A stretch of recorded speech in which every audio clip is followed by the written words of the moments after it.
til para tabi'in. Menawi mengikuti jejake tabi'in berarti ngintil lan mengikuti jejake para sahabat. Bahkan ngintil jejake para sahabat berarti ngintil dupanteng Kanjeng Nabi Muhammad sallallahu alaihi wasallam. Bahkan ngintil dumateng Kanjeng Nabi berarti ngintil lan nurut al-khudu' wal inqiyad dumateng Allah Subhanahu wa taala. Demen Kanjeng Nabi berarti demen Gusti Allah. Ngagungaken Kanjeng Nabi berarti ngagungaken Gusti Allah. Ngintil Kanjeng Nabi berarti ngintil Gusti Allah. Sebab Kanjeng Nabi niku menawi teng dunia politik, Kanjeng Nabi niku berarti menteri. Apa kang diajak Kanjeng Nabi berarti perkara niku bagus, dipeloni berarti melu Gusti Allah. Jadi muga-muga IPNU lan IPPNU khususnya kang menyelenggarakan niki lan tiang-tiang sepah Desa Kalisari badhe dados umat Kanjeng Nabi Muhammad sallallahu alaihi wasallam. Para bapak lan para ibu, sekedik badhe kula aturaken bahwa manusia iku otake terbatas. Mboten saged menemukan lan bicara tentang Allah. Sangat terbatas. Allah itu bagaimana, siapa dan di mana, otak manusia niku terbatas. Terus surga niku apa wis ana apa durung? Neraka sudahkah diciptakan atau belum? Terus surga niku gedene sepira, neraka panase kaya ngapa niku mboten saged. Otak manusia niku terbatas. Oleh karena terbatas nikulah maka Gusti Allah ngutus para nabi. Ngutus para nabi sehingga kemudian Kanjeng Nabi Muhammad dipunjuluki atau gadah predikat basyirun wa nadhirun, yaitu wong sing mbungahaken ning ummate sekaligus wong kang meden-medeni ummate, tapi mboten ngancam. Istilahnya meden-meden niku supaya ummate gelem takwa. Otak manusia terbatas, maka Gusti Allah ngutus para nabi. Kula iki bliweruh Kanjeng Nabi kaya ngapa, kelakuane pripun, keluargae pripun, mboten ngerti. Weruhe sing sejarah. Ngertose saking sejarah. Sejarah kang ditulis kalih para ulama. Baik ingkang ditulis kalih Aban bin Utsman bin Affan, kang ditulis kali Ibnu Hisham, lan penulis-penulis sejarah sanese niku kabeh ditulis berdasarkan ayat-ayat Al-Qur'an. Bisane kita weruh bahwa Kanjeng Nabi niku Isra Mi'raj saking Al-Qur'an. Bisane kita ngerti bahwa Kanjeng Nabi niku akhlaknya luar biasa niku saking Al-Qur'an. Kita ngerti Kanjeng Nabi niku bocah yatim juga saking Al-Qur'an. Dados napa-napa kang ditulis kali para ulama, kitab-kitab sejarah niku sandarane patokane adalah Al-Qur'an. Al-Qur'an menawi memberitakan sesuatu, apakah berita cerita tentang umat-umat terdahulu atau cerita tentang perkara-perkara kang gaib, kados surga lan neraka, atau cerita tentang keadaan bagaimana manusia nanti, niki Al-Qur'an sebagai kalamullah mesti benere. Supaya kita yakin bahwa kita niki dadi umat Kanjeng Nabi, maka kita kudu ngintil ulama. Ulama jam'iyahe organisasine niku Nahdlatul Ulama. Jadi lamun ditakoni ari NU ku apa? NU niku jam'iyah yang didirikan oleh kiai-kiai pesantren yang tujuannya adalah untuk mempertahankan, melestarikan dan mengembangkan faham Ahlus Sunnah wal Jamaah. Niku NU. Jadi lamun ditakoni NU itu apa? NU adalah organisasi atau jam'iyah, perkumpulan yang didirikan oleh para kiai-kiai pesantren kang tujuane mempertahankan lan melestarikan juga mengembangkan faham Ahlus Sunnah wal Jamaah. Priben carane kita berakidah niku ngintil cara-cara ulama NU, yaitu ngintil tauhid kang disusun kalih Abu Hasan Al-Asy'ari lan Abu Mansur Al-Maturidi. Rumusan akidah sing diikuti karo Nahdlatul Ulama adalah akidah rumusan Abu Hasan Al-Asy'ari lan Abu Mansur Al-Maturidi. Jadi sifat wajib kadhe Gusti Allah ana 20, sifat mukhale 20, sifat jaize siji. Sifate para nabi niku wonten 4 sifat wajibe. Amanatun fatonatun wasidqu tablighuhum lima aradal haqqu niku sifat wajibe. Sifat mukhale ana 4, sifat jaize siji. Jumlahe akidah niku wonten 50 sing dikenal al-aqidah al-khamsin. Fallahu mawjudun qadimun baqi mukhalifun lil khalqi bil itlaqi. Niku sifat wajibe Gusti Allah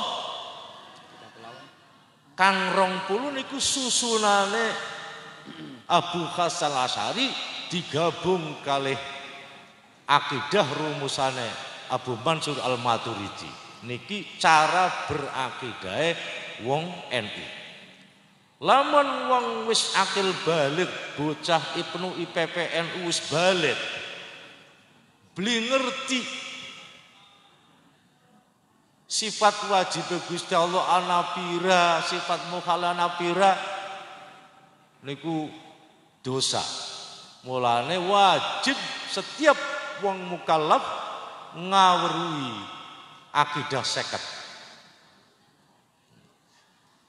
Jadi kudu ngintil ulama supaya kita ngerti. Malah lamun mboten ngerti wis jare Imam Sanusi mboten napa-napa lamun taklid karo ulama. Wis weruh dalile secara ijmali mawon mboten napa-napa, mboten kudu tafsili. Niku cara berakidah.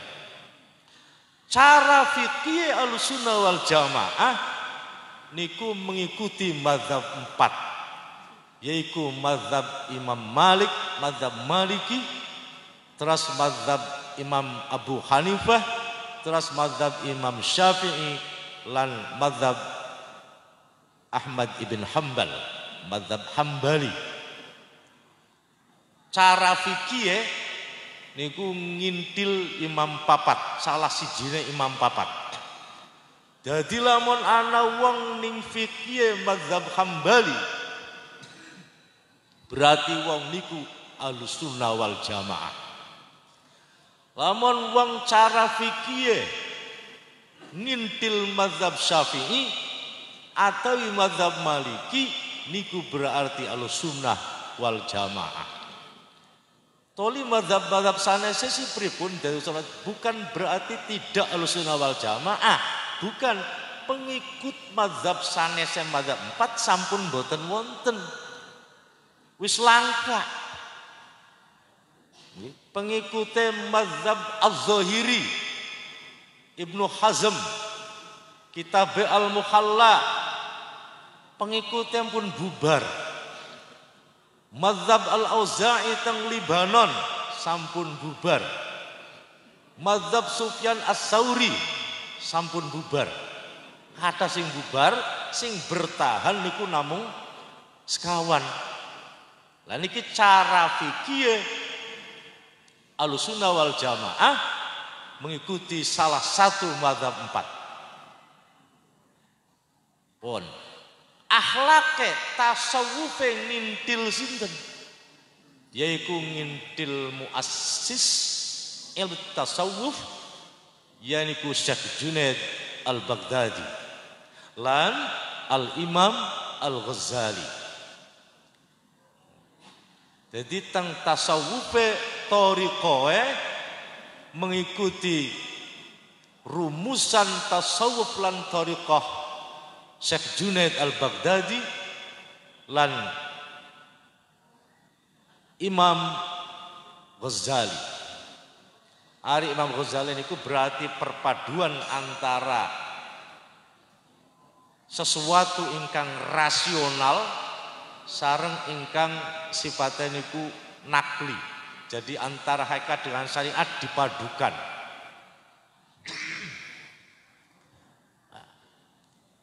Selanjutnya para derek para rawuh, napa sih kita perlu ber-NU?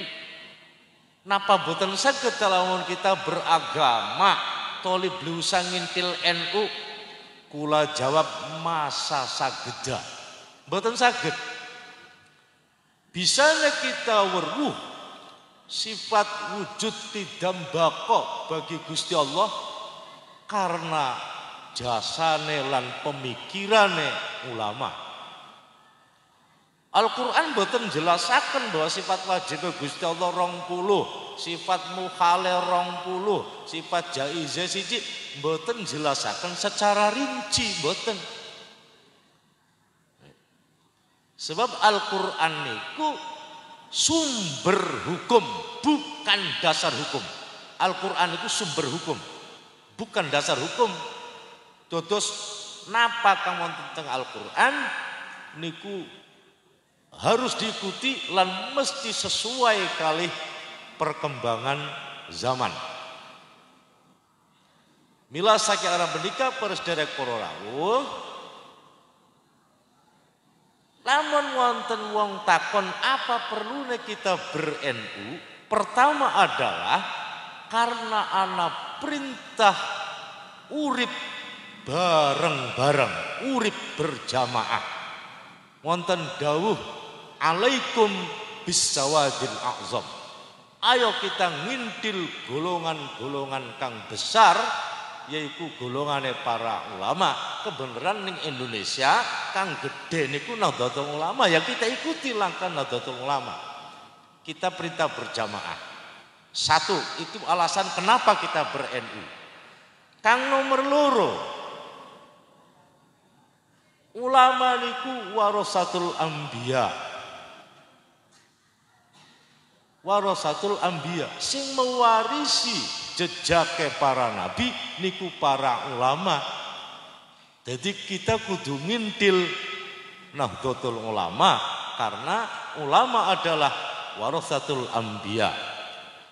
Kasare ngomong lamun kita boten ngintil ulama berarti boten ngintil Kanjeng Nabi. Pon.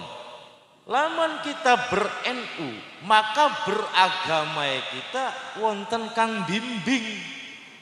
Boten liar, boten. Jadi lamun boten ber-NU, beragama kita niki salah. Wonten wong nganggo gamis, nganggo peci haji, jenggoten, tapi bunuh diri, teras sing sejane pada mati, ngomongnya jihad, ini kamu kata niki salah. Nah, sehingga kulas wong NU ki wong NU pertama pemikirannya kudu ngintil NU, yaitu fikroh nahdiyah. Aja pikirannya mawon sing ngintil NU ki. Napa? Amaliyah nahdiyah. Amale ngintil NU, pemikirannya ngintil Nahdlatul Ulama, terus gerakannya juga ngintil Nahdlatul Ulama. Jadi fikroh nahdiyah, amaliyah nahdiyah, lan harokah nahdiyah. Sebab wonten wong sing pikirane Islam tapi gerakane mboten Islam. Mboten kaya wong Islam, pikirane Islam tapi gerakannya harokahnya tidak Islami. Ada itu sekarang. Nembening Arab ning rikai dadi TKI setahun balik wis ngaram-ngaramaken tahlil, ngaramaken ziarah ndak sira. Niki arane fikroh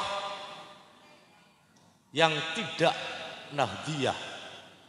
Mengatakan ugi harokahnya bukan harokah nahdiyah.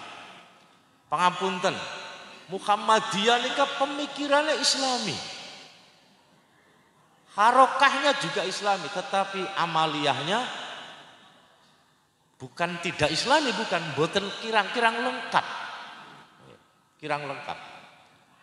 Niki haram, niki bid'ah, niki bid'ah tidak.